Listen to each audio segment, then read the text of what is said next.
It was one of the biggest marches seen in London in recent years. Starting peacefully enough, it snaked through South London, across the river and past Parliament, to end in a rally at Trafalgar Square, addressed by speakers including Tony Benn. The head of the march was still pouring into the square as the first trouble began outside Downing Street, where part of the crowd had stopped. Mounted police tried to control the crowd, but were pelted with missiles from a nearby building site. One policeman was knocked unconscious. Then police at the head of Whitehall ran back towards Downing Street, pursued by angry demonstrators. But the worst trouble came in Trafalgar Square itself. Mounted police made several charges around the square. In one, a young woman was knocked down and run over by horses.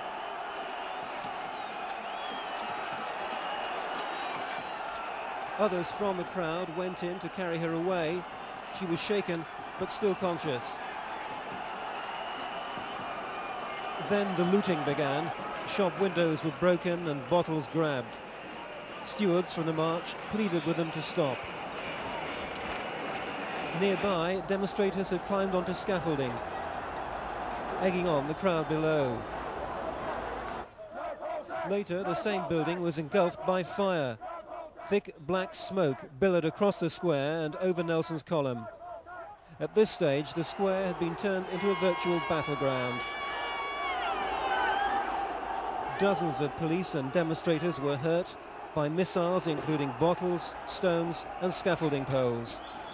And as the evening went on, the number of arrests mounted. Later, part of the crowd ran down Charing Cross Road and into London's Theatreland. Cars were overturned and set alight.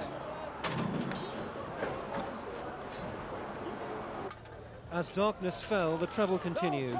Police trying to disperse crowds from Trafalgar Square. Many headed for the West End, smashing the windows of shops and restaurants on the way. For a time, Charing Cross station was sealed off tonight by the police. It was an ugly finale to what the march organisers had hoped would be a massive but peaceful protest against the poll tax.